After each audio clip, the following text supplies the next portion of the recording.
Merci Romain, merci à l'organisation de m'avoir invité. Euh, on m'a demandé de faire un peu une rétrospective sur le bien-être animal en 25 minutes. Donc vous voyez tout ce que ça représente peut-être. Et je me suis dit, c'est parce que j'ai 60 ans cette année et qu'il y a un vrai défi, c'est un truc de vieux de faire une rétrospective. Et du coup, mais je l'ai fait à ma façon, beaucoup conceptuelle, mais j'ai essayé de vous raconter une histoire, sans doute mon histoire à moi, mais vous verrez. Je suis éthologiste, je suis à l'INRAE, à l'UMRH, je fais des mises de recherche sur les herbivores, et je travaille sur les relations humains-animaux, animaux d'élevage essentiellement, même s'il y a une fois il y a les dauphins. Et la première chose que je voudrais vous dire, c'est j'appartiens aussi à une communauté, c'est celle du RMT, Bien-être Animal One Welfare. J'ai présenté différentes personnes. Je remercie en fait Yannick Ramonet, Luc Mirabito, Béatrice Mounex, comment dirais-je, les porteurs en fait de ce RMT, parce que c'est toute une communauté en fait qui va depuis la recherche, le développement et l'enseignement. Et ce que je vais vous présenter, c'est tout un tas de réflexions, alors certes beaucoup de la recherche, mais qui sont inspirées par les rencontres que j'ai eues. Et du coup, ce que je vais faire, c'est essayer de vous montrer des gens que j'ai rencontrés et leur système de pensée, et j'espère que ça va vous intéresser. Alors, la première personne que je voudrais vous faire rencontrer, vous la connaissez peut-être, c'est Amélie Lillip, avec Michel Vidal. C'est des personnes qui sont dans un laboratoire de l'enseignement des questions socialement vives. Laboratoire de l'enseignement des questions socialement vives. Et là où c'est particulièrement intéressant, c'est comment on fait pour enseigner la question du bien-être animal, et je vais essayer de vous le montrer pendant tout mon exposé, alors que ça change tout le temps, alors que les connaissances ne sont pas forcément stabilisées, que les définitions arrivent. Moi, mon topo va être très conceptuel, mais vous allez voir, mettez-vous dans la peau d'une enseignante qui forme les enseignants de zootechnie à parler de bien-être animal. Et en fait, aussi une chose importante, c'est un lead expert, spécialiste, donc je suis là en tant que ça. Mais une chose qui m'a marqué, une des fois j'ai discuté avec elle au début, c'était, elle me dit, mais tu sais, quand un scientifique va parler avec un éleveur, la parole du scientifique est aussi importante que la parole de son voisin. Donc en tant que scientifique, on a vraiment un élément fondamental, c'est être un médiateur en fait de la science. C'est pas la science qui délivre une pensée, c'est vraiment un échange qu'on doit avoir, et c'est pour ça que c'est important d'avoir toujours cette phrase en tête quand on discute avec les autres composantes de la société, évidemment les éleveurs. Et puis elle m'a dit aussi une chose, souvent on a tendance à nier les controverses. Mais en fait, une des clés pour les futurs éleveurs, c'est être capable aujourd'hui d'avoir un esprit critique par rapport à tout ce qui arrive. Vous serez d'accord avec moi, le nombre de conseillers qui arrivent auprès d'un éleveur, et il doit faire la synthèse et avoir un esprit critique de tout ce qui lui arrive. Et quand je dis conseiller, ça peut être aussi les vendeurs. Donc il y a tout un tas de choses qui sont importantes à voir. Et donc une de leurs missions en termes de formation, c'est utiliser les controverses pour augmenter l'esprit critique, en fait, comme moyen pédagogique. Et je trouve ça particulièrement intéressant. Ce qui est intéressant aussi pour Amélie, c'est qu'elle a fait, pendant sa thèse, j'étais dans son comité de thèse, elle a fait en fait, la science du bien-être animal, c'est une science éthique. Et donc du coup, l'éthique, ça peut aller d'une éthique anthropocentrée à une éthique zoocentrée. Autrement dit, vous pouvez être à penser qu'il y a une suprématie morale de l'homme sur l'animal, une considération morale adéquate des humains et des animaux, des égalités de considération entre les intérêts des humains et les intérêts des animaux, et puis des égalités de valeurs inhérentes aux humains et aux animaux, donc une vision abolitionniste. Ce qui est intéressant, c'est que je ne sais pas où est-ce que vous vous situez, j'ai quelques idées où est-ce que vous vous situez ici, dans ce continuum, mais je vais quand même vous poser la question. Je ne sais pas si vous connaissez cette expérience du Massachusetts, où en fait, la morale machine, c'est-à-dire on interroge des gens, c'est sur Internet, vous pourrez y aller, on interroge des gens sur leur choix, et c'est vrai fait en particulier pour les voitures autonomes, s'il y a un accident, qui est responsable? Et l'idée, c'est si vous êtes en train de conduire et vous avez à traverser la route, vous avez un chat qui passe, qu'est-ce que vous faites? Vous écrasez le chat ou c'est vous-même que vous vous mettez en danger? Vous pouvez évidemment vous poser la question si ce n'est pas un chat, mais si c'est une personne. Et en fait, les combinaisons sur le site, vous verrez les combinaisons, vous pouvez choisir et vous pouvez réfléchir à votre propre éthique dans cette histoire. Et notamment, par exemple, si vous avez des chats d'un côté et des personnes de l'autre, qu'est-ce que vous faites? Et puis, évidemment, les combinaisons sont infinies, mais si vous avez des chats d'un côté et un chien de l'autre, qu'est-ce que vous faites? Je vous laisse juge de vos propres interrogations, j'aimerais avoir vos réponses, mais elles sont très personnelles. Mais en tout cas, vous voyez que derrière ces considérations éthiques, il y a la question de comment vous considérez chacune des individus, humains, animaux, et comment vous raisonnez vos propres choix. C'est ça, en fait, augmenter l'esprit critique, c'est tout l'intérêt de l'éthique, c'est pas donner des leçons, c'est demander aux personnes de poser des questions, c'est ce que Amélie m'a beaucoup apporté. Un autre aspect qu'elle m'a, vraiment quand j'ai rencontré, elle m'a dit, mais tu sais, quand je regarde l'histoire du bien-être animal, il y a des définitions qui arrivent tout le temps, et elle me dit, il n'y aura jamais une définition consensuelle du bien-être animal. Et je vais vous présenter plein de définitions, pas pour que ça fasse consensus, mais vous verrez l'évolution de la pensée au travers de ça. Ok. Alors maintenant, j'étais jeune chercheur, j'ai eu la chance d'être invité à Bristol par un monsieur qui s'appelait John Webster pour faire une conférence plénière. Et je ne le connaissais absolument pas, mais en fait, quand j'ai cherché qui c'était quelqu'un qui avait promu en fait les 5 libertés. Vous connaissez tous ces 5 libertés. Et ça m'a donné l'occasion de discuter avec lui de ces 5 libertés et de savoir, en particulier, je ne vais pas tous vous les présenter, j'ai fait des choix, mais c'est en particulier la liberté qui était d'exprimer des comportements normaux de l'espèce. Et la question qui m'intéresse, que je vais vous présenter devant vous, c'est comportement normaux de l'espèce ou comportement naturel ou comportement approprié. Comportement approprié, je ne sais pas si vous vous êtes posé la question, c'est Welfare Quality qui parle de comportement approprié, pas de comportement naturel ni de comportement propre à l'espèce. Et donc du coup, qu'est-ce que ça veut dire en fait cette histoire ? Si vous prenez Welfare Quality, vous avez effectivement des comportements appropriés dans lesquels ils partent des libertés d'exprimer les comportements propres à l'espèce et l'absence de peur et d'anxiété. Ils regroupent tout ça dans la vocation de comportement approprié, sans doute parce que dans leur esprit, c'est le fait que l'animal qui est dans la situation d'élevage doit s'adapter à la situation dans laquelle il est, et certains comportements sont peut-être inappropriés, mais je vais y revenir. Ce qui est intéressant, c'est que là, on est en 2015, bien après les 5 libertés. Et en fait, à INRAE et au CIRAD, il y a un comité éthique qui invite un certain nombre de chercheurs pour leur demander leur avis sur la question du bien-être animal. J'en ai fait partie. Et ils sortent cette définition, une définition large et positive. Ce n'est pas seulement l'absence de douleur, de maladie, d'absence de souffrance, mais aussi l'état dans lequel se trouve un animal lorsqu'il peut exprimer les comportements naturels de son espèce, ou lorsqu'il réalise ses aspirations, mais j'y reviendrai. Moi, j'avoue que quand j'ai discuté avec John Webster, la question que je lui ai posée, c'est « je ne comprends pas ». Pour moi, une espèce, j'ai une culture d'écoéthologie, une espèce, ce n'est pas unitaire. La biologie, quand vous êtes étudiant, c'est une diversité d'individus, ce sont des populations, on fait de la dynamique de population en écologie, ce n'est pas la question des espèces. Or, pourtant, tout le temps, en matière de bien-être animal, on entend cette histoire, il faut faire référence au comportement propre à l'espèce.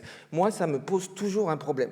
Alors, si c'était qu'à moi, alors j'ai posé la question à mes collègues, ça leur pose pas de problème a priori, mais quand même. Si on regarde un peu l'évolution des pensées, d'abord, cette histoire d'espèces, ça vient de l'éthologie objectiviste, c'est-à-dire dans les années 50, Konrad Lorenz qui disait « il y a des caractéristiques fixes qui sont les comportements qui sont propres à l'espèce ». Sauf que depuis, la science a avancé et qu'on ne pense plus du tout les comportements comme ça. Donc faire référence aux comportements propres à l'espèce, est-ce que c'est justifié ? Mais là où c'est plus intéressant encore, c'est que John Webster, en 2009, il a publié ça au niveau du Farm Animal Welfare Council. Il dit « Une idée fausse courante est la 4e liberté qui est d'exprimer un comportement naturel plutôt que d'un comportement normal. » Parce qu'il dit « Normal, ça suggère un comportement qui n'est pas anormal. En fait, c'est un signe de mauvais bien-être. Si vous avez un chien qui chasse sa queue en permanence et qui ne fait plus rien d'autre, c'est un comportement anormal. Si vous avez des animaux qui sucent, des veaux qui passent leur temps à sucer les barres plutôt qu'à réellement faire ce qu'ils ont à faire, c'est un comportement anormal. » Donc, quand il dit normal, ça fait référence à ça. Et puis il dit aussi, les animaux d'élevage conservent généralement la capacité de montrer des comportements naturels de leurs géniteurs. Donc ça ne veut pas dire qu'ils sont totalement coupés de leur histoire naturelle, mais leurs besoins comportementaux et leur répertoire dans une ferme diffèrent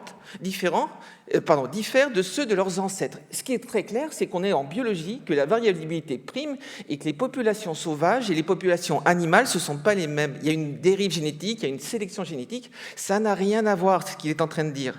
Normal, ce n'est pas naturel. Et là, en 2024, Marianne Stamp-Dawkins, c'est quelqu'un que j'ai rencontré aussi, qui a mis fortement en avant, en fait, les perspectives animales, les désirs. L'important, elle dit, la véritable faiblesse du comportement naturel comme critère de bien-être, il ne prend pas en compte les désirs des animaux eux-mêmes. Autrement dit, plutôt que d'aller chercher en permanence les histoires de comportement naturel, regardons les animaux qui sont devant nous, ceux qui sont dans les conditions de captivité, et regardons leurs propres besoins, leurs propres désirs. Vous voyez, c'est 2024 la référence. Donc, ce n'était pas que mon problème à moi. Il y a toute une partie de la communauté scientifique qui dit « arrêtons de parler de ces comportements propres à l'espèce ou naturels ». Là où c'est intéressant, c'est en matière d'enrichissement. Je vous présente ça, c'est Raphaël Bautreau qui travaille dans notre équipe avec Isabelle Vessier. Ils ont beaucoup réfléchi à la notion d'enrichissement, enrichissement du milieu. L'enrichissement du milieu, en fait, c'est un enrichissement qui permet des stimulations adéquates à l'animal, facilite l'expression d'un comportement très motivé, favorise aussi les émotions positives et l'amélioration du bien-être. Ok, ça c'est la définition d'enrichissement. Si ça vous intéresse, il y a des publications récentes autour de ces réflexions sur l'enrichissement. Qu'est-ce qu'un bon enrichissement pour les animaux? Vous pourrez y réfléchir plus avant. L'enrichissement, ce n'est pas que des objets, ça peut être aussi relationnel. Les partenaires avec qui vous êtes, ça peut être alimentaire, occupationnel. En fait, il y a différentes formes d'enrichissement. Mais ce qui est surtout particulièrement intéressant en matière de science sur l'enrichissement, c'est notamment Van de Verde qui disent en 2009 « La connaissance du comportement spécifique de l'espèce est une forte source d'hypothèses, mais pas une prescription. » Ça veut dire quoi? Ça veut dire qu'en fait, il y a une diversité, là encore, des besoins des animaux parce qu'ils sont tous différents et qu'il ne faut pas nécessairement aller chercher le comportement naturel, il faut aller chercher le comportement ou les besoins de chaque animal qu'on a devant soi. J'espère que vous comprenez bien un peu cette histoire. J'espère que vous partagez, vous n'êtes pas obligés. Je serais ravi qu'on en discute. Cette histoire d'espèces, en tout cas, ça fait beaucoup discuter autour de moi. Et donc, il faut étudier les comportements et leurs fonctions dans le cadre de vie des animaux à enrichir. Encore une fois, c'est les animaux devant nous qui sont importants. J'ai été clair? Je ne parle pas trop vite? Vous me dites. Je vais trop vite? Un petit peu, certains disent. C'est très conceptuel, mais j'essaye de raconter des histoires pour prendre du temps autour de ça, parce que c'est les réflexions des personnes. Ok. Maintenant, je vais en venir à un autre aspect qui aussi fait discuter pas mal dans les différents pays. En anglais, ils ont animal welfare et ils ont well-being. Et nous, on a traduit ça directement par bien-être. Et toute la question que je me pose et que j'ai posée à des gens qui sont dans des pays avec des langues comme les nôtres différentes de l'anglais, c'était est-ce qu'on a eu raison ou pas de traduire animal welfare par bien-être? C'est pas anodin du tout d'un point de vue culturel, je pense, parce que animal welfare, ça fait référence dans les concepteurs des 4-5 libertés au welfare act, c'est-à-dire en fait la politique sociale qu'on a pour améliorer le bien-être des humains. La politique sociale. Mais nous, on a traduit ça par bien-être animal, et les gens qui s'en sont emparés, les scientifiques qui s'en sont emparés, ce sont des spécialistes du comportement des animaux, des spécialistes de la psychologie animale, et donc toute la réflexion, ça a été bien-être animal, ça veut dire un aspect mental, un aspect psychologique. Est-ce qu'on peut poser la question scientifiquement parlant? Est-ce que les animaux ont des émotions? Est-ce que les animaux ont une conscience? Vous voyez tout de suite vers où on va. En anglais, animal welfare, c'est pas forcément ça. Et en Allemagne, en Espagne, ils ont les mêmes problèmes de traduction. Comment est-ce qu'on fait? Et puis il y a même pire, et je vais en parler, la notion de positive welfare. Le bien-être positif. En français, ça n'a aucun sens. Bien-être positif, je trouve que la traduction, vous me direz si vous êtes d'accord avec moi, mais ça n'a aucun sens. La traduction pose un problème. C'est pour ça que, encore une fois, Amélie dit qu'il n'y aura jamais de définition consensuelle autour du bien-être, notamment à cause aussi de ces histoires de traduction. Ok. Alors, je vous ai présenté quelques façons de voir le bien-être animal au cours du temps, et vous allez voir que si on est enseignant devant des élèves par rapport à la notion de bien-être animal, qu'est-ce que vous allez chercher en termes de référence? Alors, la première chose, je voudrais faire référence à Anne-Charlotte Dequès et Florence Kling, qui à l'Institut de l'élevage, en fait, nous ont fait une étude il y a longtemps sur la question du bien-être animal. Elles ont fait plein d'études intéressantes sur la question du bien-être animal et la représentation du bien-être. Et puis, elles ont montré qu'en fait, il y avait des éleveurs qui avaient une représentation plutôt une exigence réglementaire. D'autres, c'était la garantie par l'environnement agricole du bien-être animal, donc la liberté de circulation, comportement naturel, vous voyez, on y revient. La garantie par une bonne relation homme-animal, par exemple, les éleveurs à la tâche en Savoie me disent qu'est-ce qui vaut mieux, des animaux dehors qui ont peur de l'homme et qui sont bien dehors mais qui ont peur de l'homme, ou des animaux à la tâche mais qui ont une bonne relation avec les animaux. Pour eux, c'est plus important d'avoir une bonne relation avec les animaux que d'avoir des animaux dehors. Est-ce que c'est leur propre perception? Et puis, il y a évidemment la satisfaction des besoins de l'animal. Donc, vous voyez, ça, c'est des représentations qu'elles ont mis dans leur étude. On pourrait aujourd'hui poser d'autres questions sur l'état mental, mais il y a ça. Alors, là, on était en 2009. Maintenant, je voudrais faire référence à Pierre Lenindre, qui a été mon patron de thèse, mais qui a aussi énormément contribué à ces réflexions autour de la question du bien-être animal. Et notamment, il a produit, avec d'autres, et j'en faisais partie, des expertises collectives INRAE, par exemple sur la douleur animale. Est-ce que les animaux souffrent? Est-ce qu'on peut parler de douleur, de souffrance? Comment ça se situe? Et juste, ça m'a rappelé, par exemple, quand j'ai fait des études sur l'écornage sur les veaux en Limousin, beaucoup d'éleveurs, quand on leur demandait s'ils utilisaient des anesthésiants, etc., ils répondaient non, parce qu'en fait, l'animal est jeune, il ne souffre pas. Le problème, c'est que sur les bébés 20 ans plus tôt, on disait un bébé ne souffre pas parce qu'il est jeune.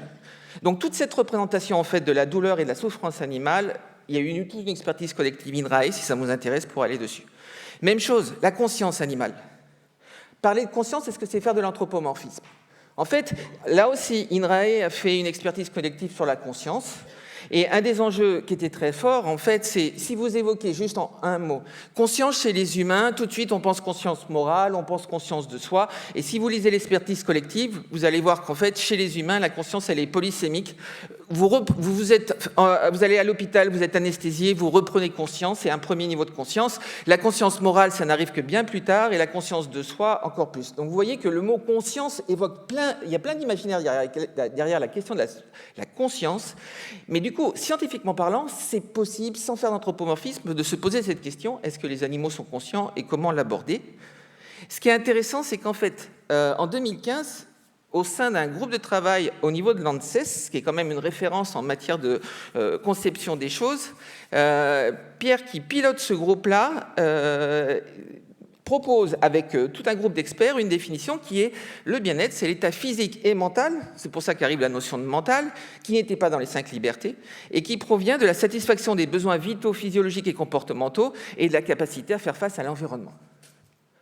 Ok, on est en 2015, ça se veut vouloir faire référence. Mais, si vous allez un peu plus tard, il y a un nouveau président de ce groupe à l'ANSES, j'en ai fait partie aussi, et ce groupe sort une nouvelle définition, 2 ans plus tard. Enfin, 3 ans plus tard, 2015-2018. Encore une fois, pensez à Amélie Lipp et à la façon d'enseigner la question du bien-être animal. Et Pierre Mormed, qui était le stress dans tous ses états, le stress en élevage intensif, en fait, avec Alain Boissy, met en avant en fait, cette question du bien-être comme étant en fait, non seulement un état mental et physique, mais un état mental et physique positif. On est bien dans la question du bien-être. Et puis, là aussi, la satisfaction des besoins physiologiques.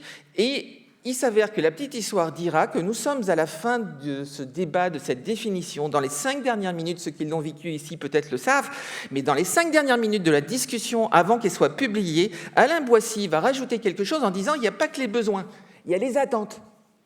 Et donc, du coup, tout le monde a dit « bah oui », alors il explique un peu ce que c'est que les attentes, et tout le monde a dit dans le groupe « oui, il faut qu'on rajoute à la définition que l'animal a des attentes ». Ok, je vous promets qu'il s'est passé quelque chose après qui était vraiment intéressant à observer. Moi, j'avais posé la question à Pierre Mormed, je lui avais dit « mais comment les gens vont s'emparer de cette définition-là » Et vous allez voir. Alors, première chose, pour les étudiants, s'il y en a, nombre de fois, les étudiants aujourd'hui, ils mettent comme définition cette définition-là du bien-être animal.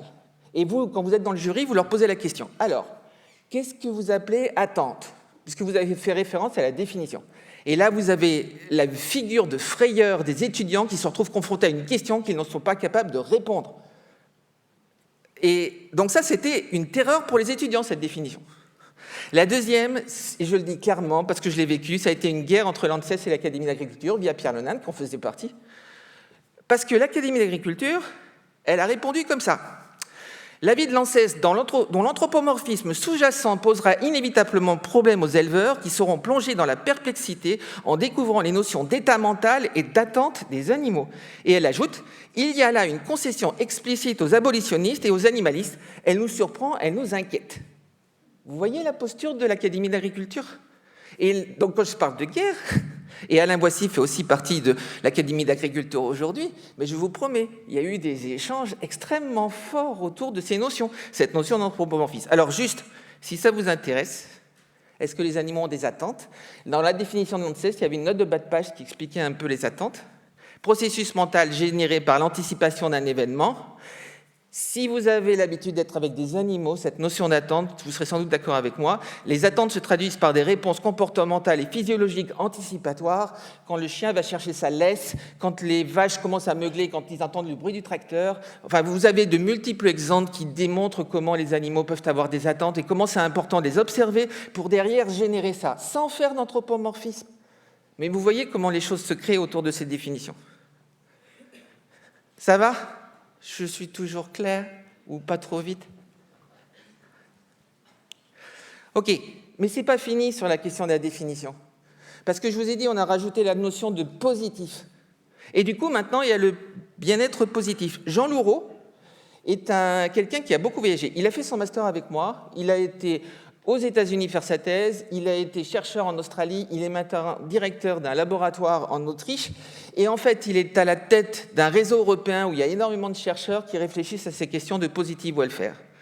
Et ils ont sorti, eux aussi, une définition, et alors c'est là que j'ai fortement pensé à Amélie, parce que le titre de l'article qui vient de sortir, c'est « A Consensus of the Definition of Positive Animal Welfare ».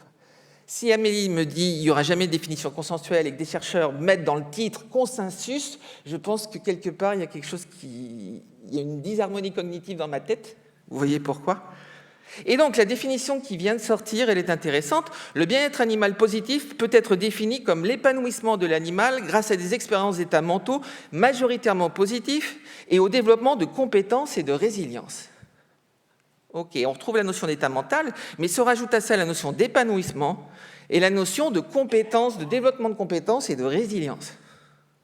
Et ils rajoutent, toujours dans la définition, ils englobent les animaux qui vivent des états mentaux positifs résultant d'expériences enrichissantes, notamment la possibilité de poursuivre activement les objectifs et d'atteindre des résultats souhaités. Ça fait plus ou moins référence aux attentes. Alain Boissy faisait référence aussi à ce genre de choses. Je ne sais pas si ça s'est passé comme ça pour cette définition, mais en tout cas, très clairement, vous voyez une définition forte qui évolue, et ça en l'espace de pas très très longtemps. Encore une fois, pensez aux enseignants de zootechnie à qui on leur parle de bien-être animal. C'est censé vouloir faire référence. L'intérêt, c'est que c'est une définition sur laquelle on peut travailler. C'est quoi, comment on construit le bien-être des animaux? Alors, pour finir, parce que j'arrive dans la dernière partie, je vais parler un peu d'hommes. Ma dernière partie va aller vers le One Welfare tout à la fin, mais très très rapidement. J'ai eu la chance de rencontrer en fait des ergonomes à Clermont, et ce qui est intéressant avec les ergonomes, c'est qu'ils travaillent sur la santé au travail, et donc il y a quelques définitions autour du bien-être humain, santé et bien-être humain. Et j'en parle parce que vous allez voir qu'il y a un parallèle qu'on peut faire avec le bien-être animal, sans anthropomorphisme, c'est pas la question, c'est voir une communauté de pensée en fait autour de ça. La première chose qu'il dit, c'est pour l'individu, la santé est quelque chose qui se construit plutôt qu'une chose qui se dégrade. Quand il parle de l'individu, c'est le travailleur. Quelque chose qui se construit, si vous faites référence à la définition de l'ANSES qui parle de l'épanouissement, de la façon dont l'individu se construit, on retrouve vraiment des parallèles.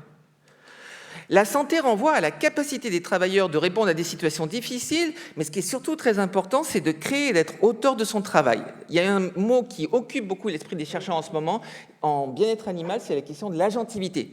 L'animal n'est pas passif dans son environnement d'élevage, l'animal doit être perçu comme un acteur, parce qu'en fait, il n'est pas seulement sensible, il agit aussi sur son environnement. Si vous travaillez sur les relations animales, si vous avez un animal de compagnie par exemple, mais c'est vrai aussi pour une vache, vous créez la relation avec elle, vous ne lui imposez pas la relation. Si vous pensez que vous imposez la relation, vous vous trompez. Okay, donc c'est cette idée que l'animal est un acteur au même titre que l'homme, de façon différente, pas évidemment, mais quand même dans une similarité. Puis la troisième chose, il ne peut pas y avoir de bien-être sans bien faire son travail. En fait, c'est lié à la perception de soi et du monde, aux attentes, la représentation que l'animal peut avoir de son environnement. C'est tout ça qu'on trouve en ergonomie de l'activité. Ok, mais si vous repensez à la définition du bien-être animal positif que je viens de vous évoquer, il y a quand même des parallèles qui sont assez forts entre ces disciplines. Alors, j'ai rencontré Jocelyne Porcher au tout début de sa carrière, quand elle avait son diplôme d'ingénieur, et on a beaucoup discuté, et le problème avec Jocelyne, c'est que soit on est d'accord, soit on n'est pas d'accord avec elle quand on discute. Elle dit, en 2018, dans une interview pour 60 millions de consommateurs, elle dit « Il faut comprendre que le bien-être animal est une notion scientifique qui, depuis le départ dans les années 60-70, est destinée à favoriser l'acceptabilité du système industriel. » Franchement, avec tout ce que je vous ai présenté sur l'évolution de la pensée scientifique, on est quand même très loin d'un alibi pour soutenir un environnement industriel. Vous serez d'accord avec moi, ce n'est pas la question qu'occupent les chercheurs. C'est vraiment la question de comment un animal fonctionne, quels sont ses processus psychologiques, comportementaux, et comment l'animal, si on le comprend, on peut trouver des leviers pour améliorer le système d'élevage. C'est ça qui est en jeu dans la tête des chercheurs. Ok, alors, si on doit résumer, je vous l'ai déjà dit plein de fois, pour moi, l'animal être sensible, c'est aussi l'animal acteur en fait, de son bien-être, autant que l'homme. Si ça vous intéresse, il y a cet article, Regard croisé entre l'ergonomie et l'éthologie appliquée, qui donne des références supplémentaires. Et si on prend une référence en langage, en ergonomie, le bien-être n'est ni une conséquence, ni un déterminant du travail. Le bien-être, mais c'est la résultante de l'action des deux acteurs et de leur construction. Enfin, c'est comme ça que moi je le vois. Vous avez le droit d'être d'accord, pas d'accord, c'est toute la question qu'il y a. Je voudrais terminer sur le One Welfare, parce qu'on en parle beaucoup et parce qu'il y a un RMT qui est en train de se terminer. On verra comment sera la suite. Ce One Welfare, il est intéressant, parce que vous avez d'un côté les biologistes qui s'intéressent à l'animal. Vous avez d'un côté les humains qui s'intéressent à leur histoire d'humain. Vous avez aussi l'environnement avec des écologues ou écologistes qui, eux, disent que ce n'est pas possible de gérer l'interaction entre les humains et les animaux sans gérer aussi l'interaction avec l'environnement. Donc du coup, en fait, il va y avoir là aussi un article dans Production animale qui va sortir et qui va s'appeler, enfin c'est le titre, un objet frontière pour embarquer scientifiques et acteurs dans un objet commun de bien-être. Et ce qui est vraiment intéressant depuis l'enseignement, depuis la recherche jusqu'à l'enseignement. Alors, pour terminer, je voudrais vous faire une dernière présentation. Maria Camilla Ceballos, c'est une jeune chercheuse, elle est colombienne mais elle vit au Canada, elle est très impliquée dans une société internationale d'éthologie appliquée. Et en fait, ils ont beaucoup travaillé en Amérique du Sud sur cette question de One Welfare. Alors vous pourrez vous dire, l'Amérique du Sud, c'est des feedlots, des animaux qui sont complètement sur de la terre, c'est la déforestation, donc ça n'a strictement, ils n'ont aucun intérêt à s'intéresser au One Welfare. Et pourtant, cette notion de One Welfare, elle est fortement portée par la communauté hispanisante et particulièrement sud-américaine. Et il y a notamment des articles en termes de modélisation, où on a à la fois l'environnement, le bien-être humain et le bien-être animal, et comment même dans un système comme celui des feedlots, on se doit de raisonner One Welfare à la fois pour gérer le futur de l'environnement, la durabilité de l'environnement, mais aussi pour gérer ces questions de bien-être animal et de bien-être humain. Je n'ai pas beaucoup le temps d'en parler, mais on disait que ça se terminait sur des perspectives. Et voilà, j'arrive à la fin. J'espère que j'ai été clair dans ce que je voulais vous raconter et surtout intéressant pour vous. Un dernier message éthologiste, c'est rappelez-vous que l'animal nous regarde autant qu'on le regarde, d'accord ? Et qu'on voit toujours l'animal comme on imagine qu'il est, mais jamais comme il est vraiment. C'est-à-dire que nous, les humains, si on n'arrive pas à décentrer notre perspective et que quand on se pose la question de l'élevage, on doit l'avoir des deux côtés plutôt que de l'avoir en silo, ben, si on n'a pas cette vision One Welfare, on sera toujours à côté de la plaque. Merci beaucoup.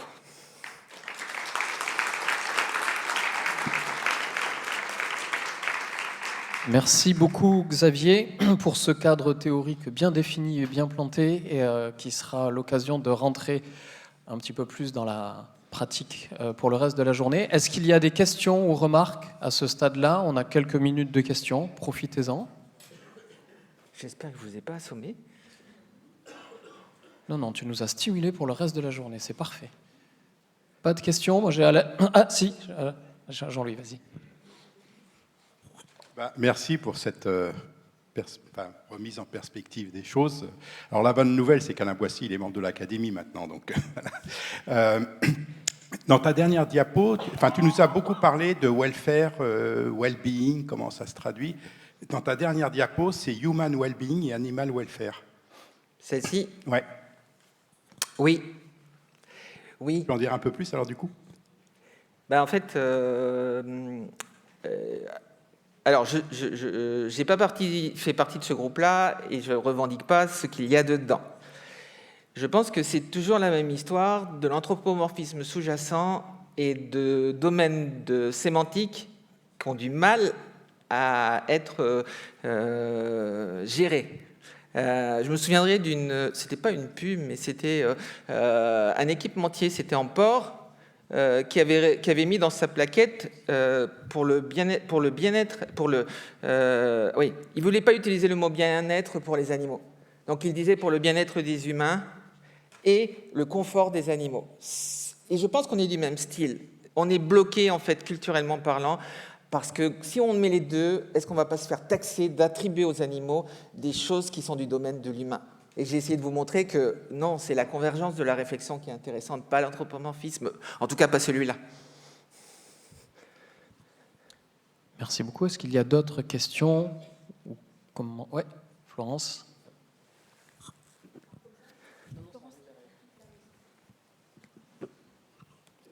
Oui, merci Xavier.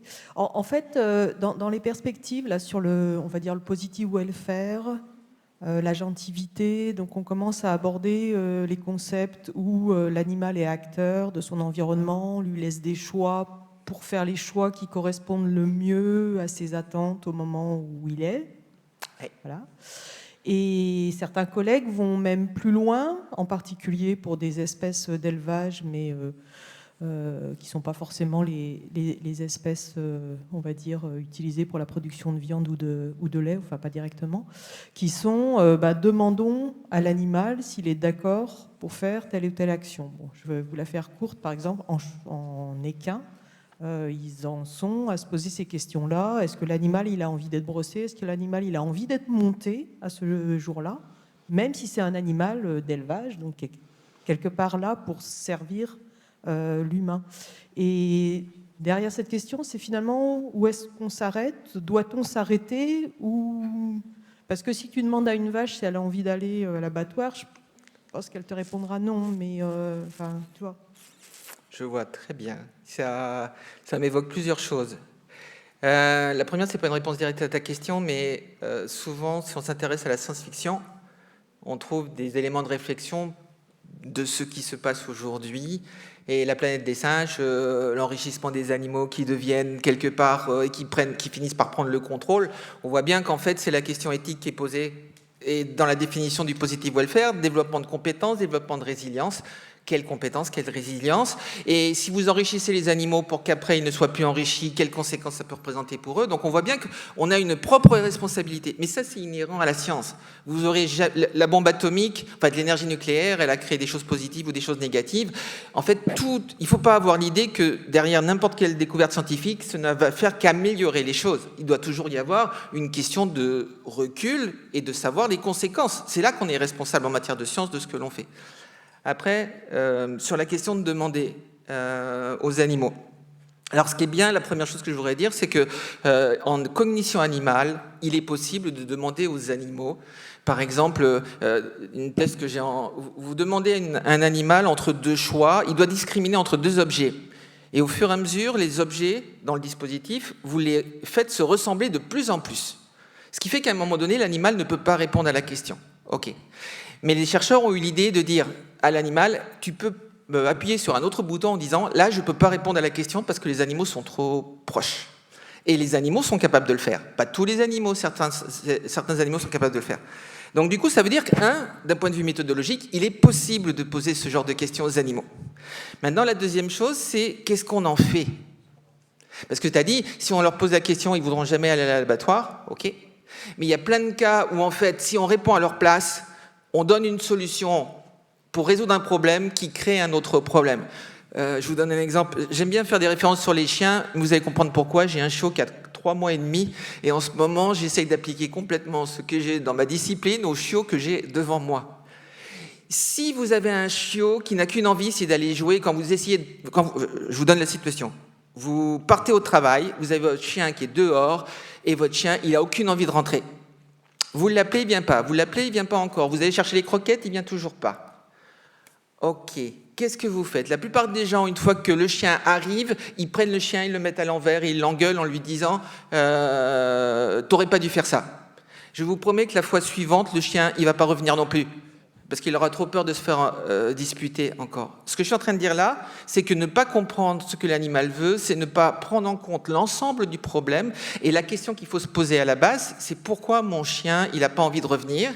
Et qu'est-ce que je peux faire pour anticiper ça? Et quels sont les aimants? Là, sur l'histoire de l'abattoir, en fait, je me souviens, j'étais ici à Rennes et c'était la Confédération paysanne qui m'a posé cette question-là.